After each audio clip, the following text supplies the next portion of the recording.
ये जो मेरे आइडल रहे हैं वाइल ग्रोइंग अप, फाइनली मुझे एक मौका मिला उनकी लाइफ को पर्दे के लिए जीने का। एंड जब मुझे पता चला कि संजू सर शमशेरा में शुद्ध सिंह का रोल अदा कर रहे हैं, आई थिंक हर हीरो का सपना होता है कि उनके ऑपोजिट संजय दत्त जैसा विलेन हो, क्योंकि जितना बड़ा संजय दत्त का पर्सोना है उतनी बड़ी हीरो की कामयाबी होती है। That's true. That's true. Also, continuing with the question, Shamshera और बल्ली, आप दो किरदार निभा रहे हैं. This is a dual role that you are happening for the first time. Shamshera या बल्ली, कौन सा फेवरेट है आपका? आई थिंक ये मैं ऑडियंस पे छोड़ूंगा, वो कल फिल्म देखेगी। जो ऑडियंस का फेवरेट हो आपका। ऑडियंस किंग है, जो ऑडियंस कहती है वो सही कहती है। सबसे पहले मैं क्षमा चाहता हूँ मेरे भाई और बहनों से, ये हमारी गलती नहीं थी भैया। Love you. मैं ये बोल रहा हूँ कि रणबीर मेरा छोटा बेटा है। अभी अगर मेरा एक बेटा तो है ही, अगर दूसरा होता तो ये बड़ा वाला होता। तो इसके साथ एक्शन करना बहुत मुश्किल मुझे लगा, बहुत मुश्किल, क्योंकि कहीं उसको चोट लग गई या कुछ हो गया तो मैं उसकी चिंता बहुत करता था। लेकिन वो एक्टिंग करना था तो एक्टिंग मैंने अपने फेस से कर ली, लेकिन जितना भी मैं मार नहीं पाया इसे। और एक और चीज़ यार, शमशेरा ऐसी पिक्चर है, मास पिक्चर है, गुस्से वाली पिक्चर है और मतलब कि कमर्शियल पिक्चर है। तो आज मैंने आप सबके अंदर शमशेरा देख लिया।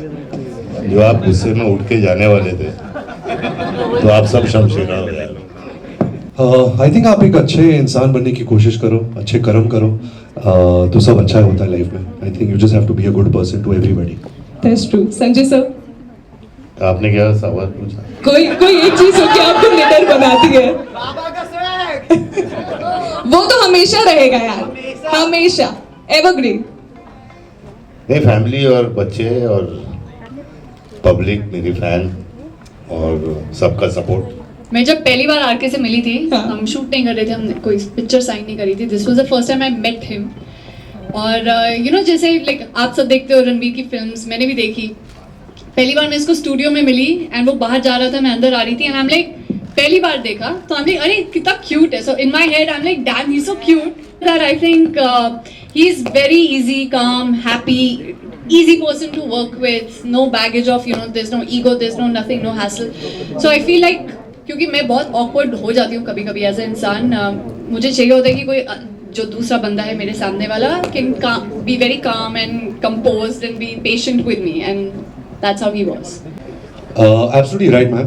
The kind of roles I've done in the first 15 years of my career, there were certain like coming of age stories, romantic roles.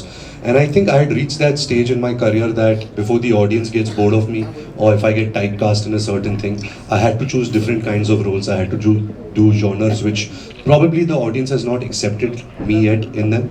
But it was very important for me as an actor to at least try them. I found a script which I loved. I found a director who I wanted to work with. So I think the choice that I made with this subject of Shamshera was like the other choices I had made. I like the story of it. I like the characters. That's why I'm part of it. Where the question is post-pandemic or pre-pandemic, we had signed this film in 2018. We had thankfully finished shooting of this film before we got hit by COVID. But we all are like fish out of water right now post the COVID era. We don't know, how the audiences are accepting of entertainment. We have so many different mediums now. We have OTT, we have television, we have films. But I think what as filmmakers, as artists, what we can provide is good entertainment. अगर audience को film पसंद आती है, अगर कुछ emotional connect होता है, अगर उनको किरदार पसंद आते हैं, कहानी पसंद आती है, then nothing can stop it. So our intention is always to make a good film, a good story, and then leave it up to the audience. मैं उनकी बहुत इज्जत करता हूँ और पहले भी करता था, अभी भी करता हूँ और आगे भी करूँगा। और बस मैं उनको सिर्फ मिलने ही गया था कि मैं लखनऊ आया हूँ तो एक चाय पी के जाऊँ और उनसे बातें करूँ, थोड़ी शमशेरा की भी बातें की, बोली कि मेरी अगली पिक्चर 22 को आ रही है और बस इतनी बातें हुई। और सर यही पूरा मेरा सवाल है कि यूपी सरकार से भी सचमुच बात की, सरकार ने बहुत यहाँ अपॉर्चुनिटी दी हुई है, रिबेट्स हैं, ये लोग यहाँ आके शूट करते हैं। और लखनऊ और यूपी एक ऐसा स्टेट है जहाँ हर चीज़ मिल सकती है। और वो कहानी ज़रूर बन सकती है जो ज़मीन से जुड़ी होती है, जो मिट्टी की कहानी है, जिसमें संस्कार हैं, माँ बाप हैं, बहन भाई हैं, इमोशन है, एक्शन है, सब कुछ है। संजय जी कितना बेहतर रहा उसमें? बेहतर है उससे। देखिए हर किस्म का कैरेक्टर दूसरा है। कांचा बहुत डरावना था, आप डरे थे कि नहीं? मैं भी डर गया देख के उसको। और KGF एक दूसरे ढंग का विलन था, बहुत स्टाइलाइज्ड। लेकिन शुद्ध सिंह जी जो हैं, ये कॉमेडी भी करते हैं, एक्शन भी करते हैं। ये किस रुख में जाएंगे कुछ समझ नहीं आता, और ये बहुत ही अलग किस्म के विलन हैं। और ये करण ने कहा था, क्योंकि करण ने अग्निपथ भी बनाई, तो ये कभी नहीं चाहते थे कि कुछ भी सिमिलैरिटी दोनों कैरेक्टर में।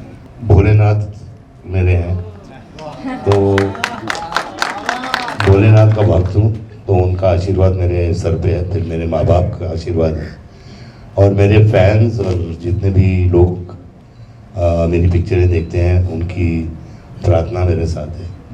तो ये कैंसर एक जुकाम की तरह निकल गया, और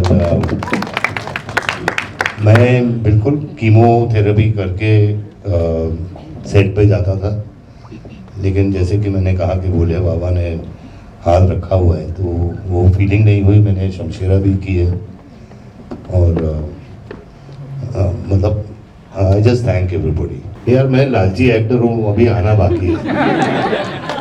जो फिल्में के नाम आपने लिए हैं वो बहुत अलग किस्म के रोल थे। शमशेरा जैसी फिल्म हम कहते मल्टी जॉनर है, आपको एक ही फिल्म में बहुत सारे जॉनर्स करने पड़ते हैं। Action, comedy, romance, drama, emotion, सब कूट कर फिर ऐसी फिल्म बनती है। तो मैंने कभी ऐसा किरदार नहीं किया था। ऐसी जो फ्रंट फुट वाली पिक्चर होती है, इसके लिए बहुत कन्विक्शन की ज़रूरत होती है। आप कन्विक्शन के साथ अगर डायलॉग नहीं बोल पाएंगे, एक्शन नहीं कर पाओगे, तो ऑडियंस उसको खरीदेगी नहीं। तो आई थिंक वो बहुत बड़ा चैलेंज था। सो उसके लिए मुझे बहुत सपोर्ट मिला डायरेक्टर से, स्क्रिप्ट से, संजू सर से, वानी से, सबसे। 1 साल बीत गया जब मेरे फादर अनवेल थे, तो उनकी ट्रीटमेंट में अमेरिका ऊपर नीचे जाना पड़ा। फिर हम सब की ज़िंदगी में कोविड भी आ गया था 1.5 साल। तो जाहिर सी बात है 4 साल बाद मेरी एक फिल्म आ रही है, लेकिन चैलेंजिंग तो हर फिल्म में होती है। हर फिल्म, जैसे जब मैं संजू बायोपिक कर रहा था, वो भी बहुत चैलेंजिंग थी कि एक ऐसे आदमी पे एक फिल्म बन रही है जो आप सब इतना प्यार करते हो, जो आज भी इतना फेमस है, काम कर रहा है, उसके ऊपर कैसे मैं एक्टिंग कैसे करूँ। तो हर फिल्म की चैलेंज अलग होती है। ये फिल्म की चैलेंज अलग है क्योंकि मैंने इस तरह का रोल नहीं किया है। ऊपर से 2 रोल प्ले करा था। मैंने खुद अपने पैरों पे कुल्हाड़ी मार दी थी, क्योंकि जब मुझे फिल्म ऑफर हुई, मुझे सिर्फ बेटे का रोल ऑफर हुआ, मुझे फादर का रोल ऑफर नहीं था। जैसे संजू सर कह रहे थे, मेरे अंदर का भी एक लालची एक्टर जिंदा हो गया, और मैंने खुद अपने आप को ऑफर किया, बोला कि करण मुझे ये रोल में भी ले लें। फादर सन के किरदार है, तो शायद निकल जाएगा अगर सेम एक्टर प्ले करेगा। तो उसके लिए हमने बहुत ऑडिशंस भी किए कि हम भी कन्विंस हो कि शायद मैं ये रोल प्ले कर पाऊँगा या नहीं। तो ऐसे तो बहुत सारे चैलेंजेस थे। जैसे मैंने कहा, फिजिकल फिल्म थी, बहुत एक्शन था, तो उसके लिए बहुत challenges. I think life proof हो इस बात का, पर बहुत ही अच्छे इंसान है। आई थिंक क्या होता है ना, कि मैंने बहुत कम फिल्में करी हैं, बहुत ज़्यादा तो करी नहीं है, तजुर्बा मेरा उतना ही है।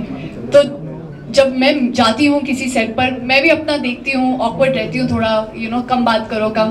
पर ये इतने अच्छे हैं, ये दिल के इतने अच्छे हैं, और इतने वार्म हैं, इतने वेलकमिंग और इनवाइटिंग है एज अ पर्सन। ये आपको अपनी फैमिली की तरह ट्रीट करेंगे, अपनी फैमिली का हिस्सा बना लेते हैं। एंड आई थिंक ये छोटी छोटी चीज़ें होती हैं जो आपको कंफर्टेबल महसूस कराती है, आपको स्पेशल फील कराती है। आई थिंक एक्टर्स को आदत होती है स्पेशल फील करने की, क्योंकि दुनिया उनको स्पेशल फील कराती है। इनमें एक खासियत है कि ये औरों को स्पेशल फील करा सकते हैं। तो I think that is a rare kind of a speciality of mister Sanjay Dutt, and I am just so honoured कि मुझे इनके साथ काम करने का मौका मिला।